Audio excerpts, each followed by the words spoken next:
बंधुओं, बहुत बहुत शुक्रिया आप लोगों का। मैं एक बहुत ही संवेदनशील मामले के लिए मैंने आप लोगों को कष्ट दिया है। वो ये है कि बिहार की नीतीश सरकार जो भ्रष्टाचार में पूरे तौर पर लिप्त हो गई है, न्याय के साथ विकास की बात करती है और विनाश के कगार पे बिहार को पहुंचा दिया है।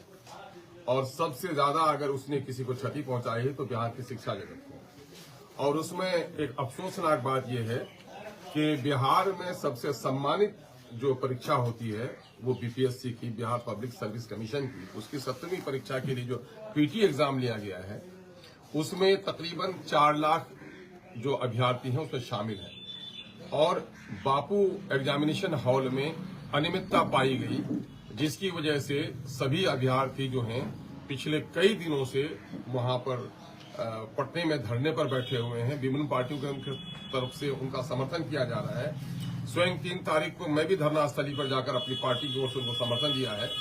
और उनका मुतालबा ये है कि एक परीक्षा के लिए अलग अलग एग्जाम नहीं लिए जा सकते। नॉर्मलाइजेशन के बारे में सरकार पीछे हटी है, अच्छी बात है, लेकिन उनका मुतालबा ये है कि आज के साइंस और तकनीक के जमाने में अगर कोई अनियमितता कहीं पर पाई गई है तो उसको फैलने में कोई देर नहीं लगती। इसलिए पूरा इम्तिहानी संदिग्ध है, इसलिए इस इम्तिहान को कैंसिल किया जाए और पुनः एग्जाम लिया जाए।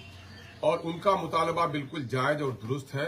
हमारी पार्टी AIMIM इसका पूरे तौर पर समर्थन करती है कि उनका पुनः एग्जाम लिया जाए। जब एग्जाम इन्हीं खुद कहता है कि हमारा दोबारा एग्जाम लीजिए, और बार ये होता है कि एग्जामिनी कहता है दोबारा हम एग्जाम नहीं देंगे, लेकिन जब एग्जामिनी ये कहता है कि हमारे साथ न्याय कीजिए, अन्याय नहीं हो, पक्षपात नहीं हो, आपके सरकार की तरफ से, आपके पदाधिकारियों की तरफ से, आपके दलालों की तरफ से साठगांठ होकर बहाली नहीं हो और उनको पास और फेल कराने का खेल नहीं खेला जाए, हम पुनः एग्जाम देने के लिए हैं, तो आखिर ये लाठी और गोली की सरकार ये बात मानने के लिए तैयार क्यों नहीं है? लोकतांत्रिक देश में धरना, प्रदर्शन और अपने मुतालबात के लिए सड़क पर आने के लिए गांधी जी ने, बापू ने हमें तालीम दी है। और बापू के रास्ते पर चलकर लोग मार्ग चल रहे हैं, उन पर लाठियां चलाई जा रही हैं, उन पर डंडे बरसाए जा रहे हैं। एक नौजवान का देहांत भी हो गया है। बेटियां पढ़ाओ की बात करते हैं और एक बेटी को इस तरह से पिटाई हुई है कि वो आईसीयू में चली गई है। ये मामला बड़ा संवेदनशील है। बिहार सरकार से हम मुतालबा करते हैं कि आप पुनः इनका एग्जाम लीजिए, सारे एग्जाम कैंसिल कीजिए। अभी सुप्रीम कोर्ट में भी लोग गए हैं, हम लोग सुप्रीम कोर्ट से भी उम्मीद रखते हैं। हम बीपीएससी के तमाम तर अभ्यर्थियों के इस मूवमेंट में पार्टी हमारी शामिल है और हम उसे यकीन दिलाते हैं कि इस लड़ाई को व्यापक कीजिए। और हमने वहां भी मशवरा दिया था कि हर जिला में जो प्रभावित अभ्यर्थी हैं वो आगे बढ़े। MIM अपने झंडे और डंडे के साथ उनकी लड़ाई में शामिल है।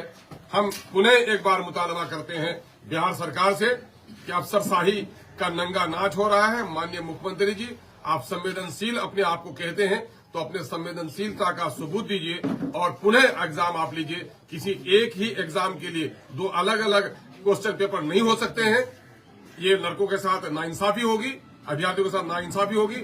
और बिहार का सबसे सम्मानित, यही कल हमारे BDO बनेंगे, CO बनेंगे, SDPO बनेंगे, SDM बनेंगे, यही प्रशासनिक सेवा में ये नौजवान हमारे आएंगे। ये बिहार के धरोहर हैं। ये बेटियां और ये बेटे बिहार के वो सपूत हैं जो बिहार का प्रशासन बोझ उनके कंधों पर जाना है। इसलिए उनके साथ सम्मानजनक बात होनी चाहिए, उनके डेलीगेशन के साथ बात होनी चाहिए और इस समस्या का समाधान करना चाहिए। यही मुतालबा हमारी पार्टी की ओर से है और हमारा पूरा समर्थन है। और हम समझते हैं कि प्रेस मीडिया के साथ ही जिनको लोकतंत्र का चौथा खंभा कहा जा रहा है, आपका भी भरपूर समर्थन इन लोगों के साथ होगा। गांधी मैदान में बैठे हुए प्रशांत किशोर को थप्पड़ जड़ दिया गया है और गिरफ्तारी भी कर ली गई है प्रशांत किशोर का। अगर ये थप्पड़ जड़ने की बात है तो मैं समझता हूं कि लोकतंत्र की शर्मनाक इससे हत्या हो रही है। ये किसी भी सम्मानित नेता को आप जेल ले जा सकते हैं, आप हथकड़ी पहना सकते हैं, ऐतराज नहीं है, लेकिन आप उसको थप्पड़ चलाएंगे, ये बात कहीं से बर्दाश्त के लायक नहीं है। हमारा राजनीतिक मतभेद हो सकता है, विचारधाराओं का मतभेद हो सकता है, लेकिन एक सम्मानित नेता है और वो इन लोगों के हुकूमत की नाइंसाफी के खिलाफ बैठे हैं। क्या हुकूमत की नाइंसाफी के खिलाफ जो लोग बैठेंगे, अगर उस पर वो डंडे चले और थप्पड़ चले तो फिर अंग्रेजों की सरकार और आजाद भारत की सरकार में क्या फर्क रह जाएगा? पहले सुबह 4 बजे ये कार्रवाई की गई है। नहीं, ठीक है, कार्रवाई करने का सरकार को हक है और मैं समझता हूं कि बापू के गांधी मैदान में बैठना कहां से जुर्म हो गया। आप पहले एजिटेशन का मामला होता ऐसी जगह पर हो जहां लोगों की नजर में हो, प्रेस की नजर में हो, थोड़ी देर के लिए सरकार को कठिनाई हो, आपने धकेल दिया है एक कोने में जहां प्रेस के लोग भी नहीं, ताकि आपके विरोध में जो लोग खड़े हैं उसकी तस्वीर भी नजर नहीं आए। सच्ची बात यह है कि बिहार में जितने भी धरना और प्रदर्शन हो उसके लिए अगर केंद्र का कोई है तो गांधी मैदान होना चाहिए। और वो ठीक किया उन्होंने, गांधी मैदान में बैठकर बापू के सामने में उसने शपथ लिया है कि बापू के नजरियात को हम फैलाएंगे और भ्रष्टाचार के खिलाफ लड़ाई लड़ेंगे। ये उस पर जुल्म हुआ है। कह रहे हैं कि हाईजेक कर दिए आंदोलन को। अब मामला ये है कि इस धरती में अगर फसल नहीं बोएंगे कोई तो कुछ पौधे निकल आएंगे।